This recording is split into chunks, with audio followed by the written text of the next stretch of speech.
The thing I still can't figure out about addiction, in a sense, is that addiction tries to fill a vacuum. It tries to numb things. Okay, so we're enslaved monkeys in cubicles with fluorescent light on us. We're stripped of freedom. We're stripped of peace. We're stripped of a good income. We're stripped of a fulfilling life. We were born into the system that turns us into slaving robots, and to survive that, we get addicted. Sure. And we know we can't really get rid of addictions because, well, your life still sucks, so you're going to fill that addiction with another addiction. You create a vacuum, and that vacuum gets filled.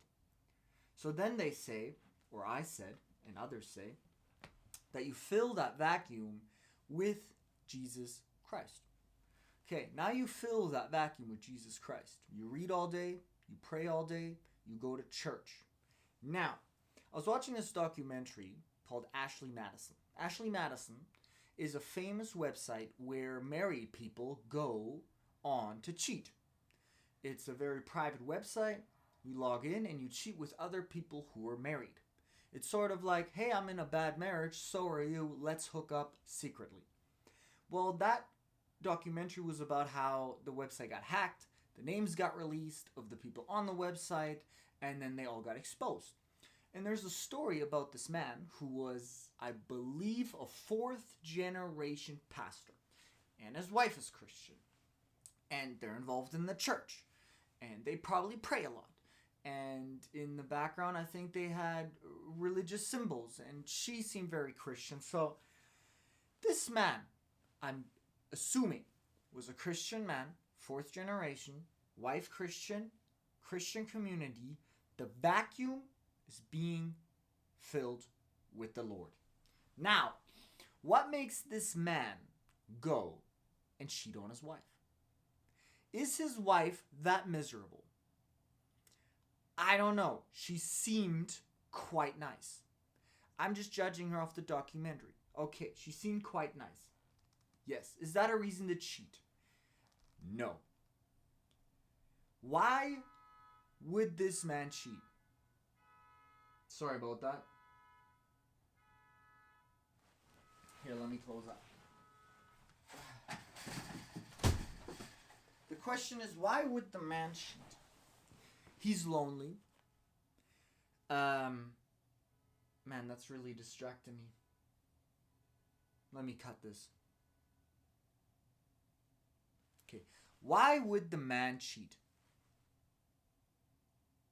Why would the man cheat? Why would the man cheat?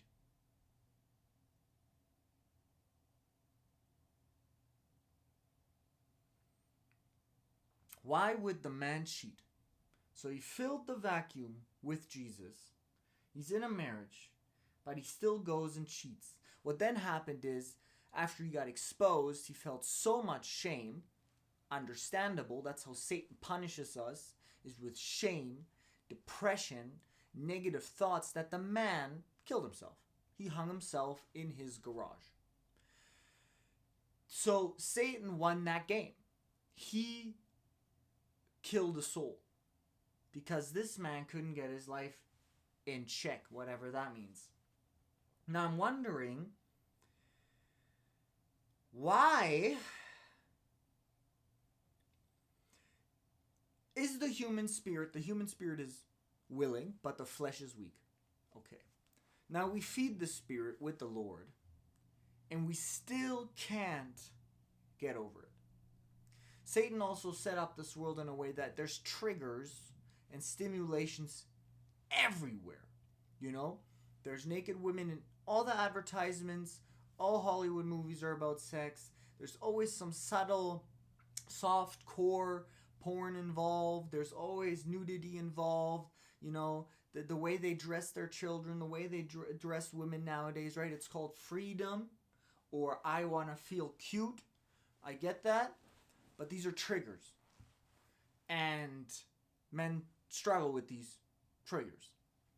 You know, that's That's why it's one of the biggest addictions in the world. And now the question is, how do you defeat that? Well, I think you have to fill the vacuum with Jesus, and you have to cut out all external influence. In a sense, literally impossible, you have to move into a forest. In a forest, there's no stimulation except birds and the river and the trees and your wife. There is no comparison. There is no influence. There is no poison. But God writes in the way that we are in a community. But I think the ideal community is that everybody's on the same page, right? Everybody's on the same page. But we're not on the same page. We are not on the same page. So you have to set up in your life in a sense that it's enjoyable, fulfilled. You have some sort of peace. You have a community that supports you. You remove all triggers. You need people around you who also don't trigger you. And you pray, you read, and you live a modest, peaceful, bland life. That's the thing about food too.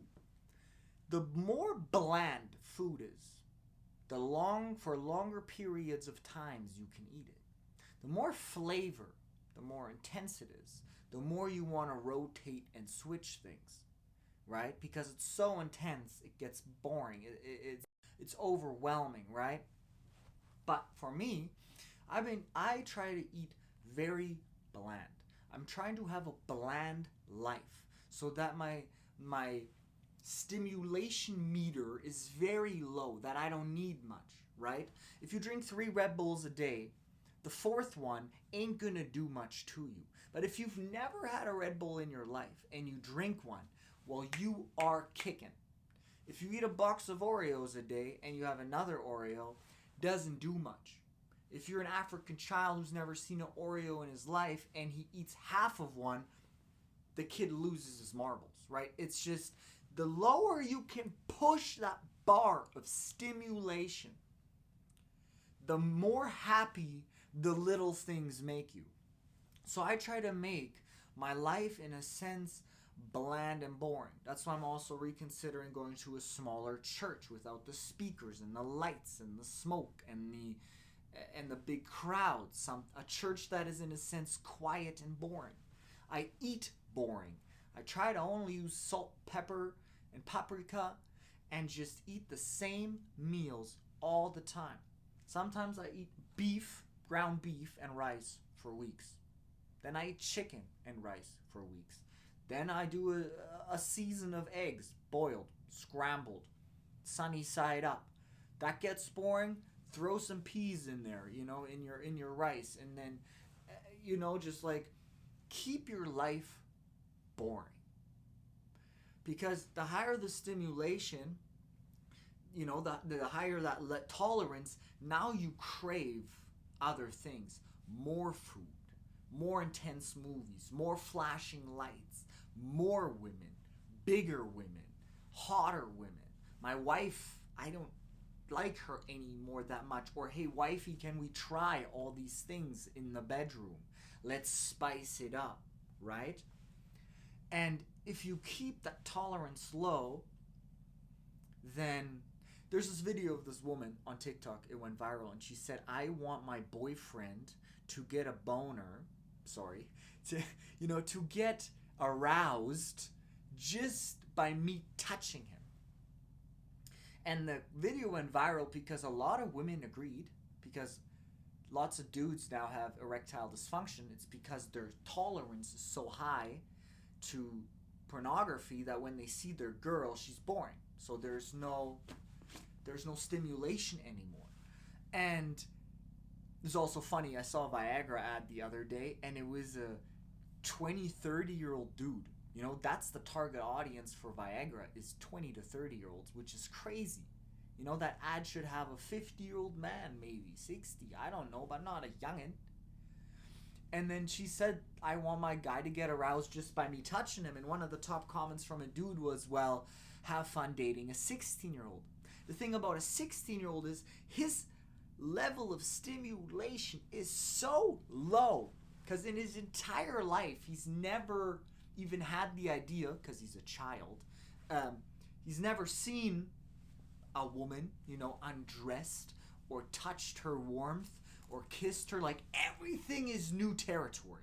So anything that happens to him from a girl, even if she just looks at him for 10 minutes, he is totally on board.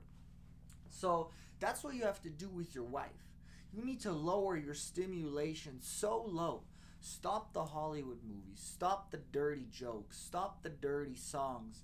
Stop just scrolling news feed and looking at other women who are richer, taller, more beautiful, whatever it may be, because eventually your life will become not neutral, but less than neutral. And that's when these addictions come hitting you. That's when the addictions get you. So, yeah, but the girl's right. The girl is right. I want a man who gets aroused, not me, her, just by her touching him. And the guys were, of course, disagreeing with her, and the girls in the comments were agreeing with her, because most of these girls, even girls I've spoken to, they're like, yeah, my guy wants to do weird stuff that is being normalized, or he wants to watch, a sexual video while he's being sexual with her, or he cheats. It's just, I want a different Oreo. I want that excitement. I want that adrenaline. Imagine if you... That's the thing about, in a sense, being completely clean and celibate and away from the stimulation, that any girl, literally, my buddy asked me, he's like, what's your type? And I thought about it. It's like, literally any girl, any girl is my type. If she's ready for marriage, I don't know. That's a different thing. Values, religion, are we on the same wavelength? That's different. But when I go to the gym and I just look at women with a clear, neutral mind, it's like they're all pretty. They all got nice hair. They all smell good when they walk by you. They're all dressed nice, It's like they got a nice figure. It's like there is no type. Like, at the end of the day, you just don't want to be alone. You want some warmth, and you want a feminine touch as a man. But because the world is so big and you see every country, every girl ever on your phone, that's when you start like, oh, she needs to look like this, and she needs to look like that picture, and that woman, and she needs to have those eyes. Now, they can't be too far apart, and the nose has to be then you start customizing because you think the options are endless. If you grew up in a small town with 2,000-3,000 people, there's probably 2 girls you were in love with. Well, one got married, dang, I got one left, and you get her. And if you live in that town your whole life with any outdoor influences, she will be the greatest, most beautiful thing that ever happened to you. But if now you and your wife go to Hollywood, then you're like, dang, I'm missing out. There's so much. But now it's because external influences, comparison, right? So at the end of the day, there really isn't a type. Of course,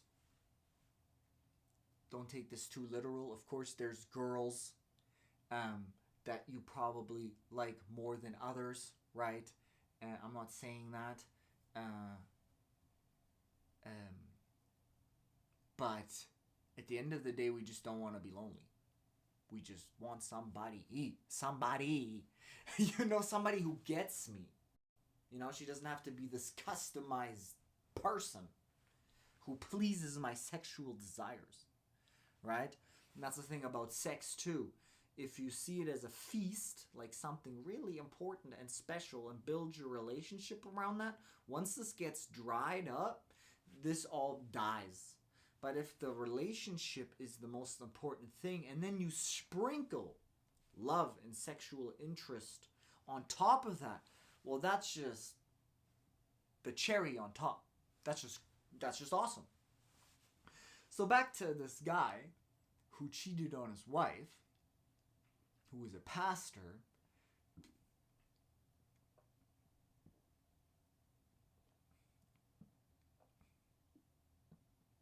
I don't know, man. Like the masculine drive and hunger is so intense that Jesus even says, pluck out your eyes, man. Pluck out your eyes and cut off your arm. If your right eye causes you to sin, pluck it out and cast it from you. And if your right hand causes you to sin, cut it off. And then there's another quote where he says, run away from lust. Because you can't beat it. You can't beat it. You can't.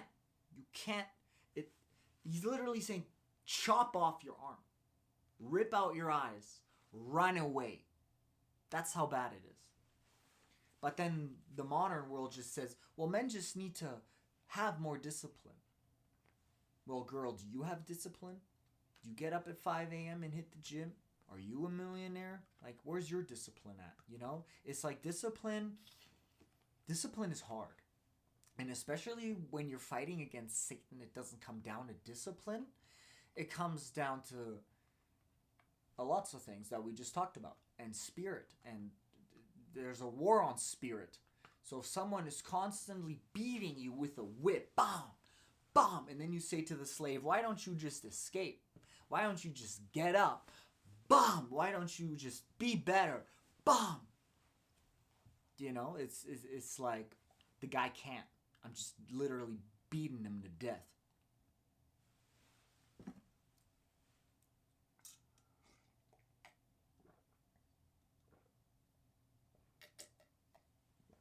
Anyway. Well, yeah, we know that the church doesn't, in a sense, save you, and it's like, oh, well, I'm with God now, my life is now perfect. That's not how it works, right? He's supposed to lead you to the light. He isn't the light in itself. He is, the end destination is light, and he is light, sure, but it's not like, hey, Jesus, I'm a follower, I read the Bible, make my life bright. No, you're still in darkness, and he'll show you a glimpse. He'll guide you with the Holy Spirit. But to think that, oh, now I'm saved, man, not even a fourth generation pastor is saved. Do you understand? Like, this ain't no joke. This is why you can't half-ass this. Anyway, that's this video. That's this video. Yeah. Damn. Okay. Peace out, guys.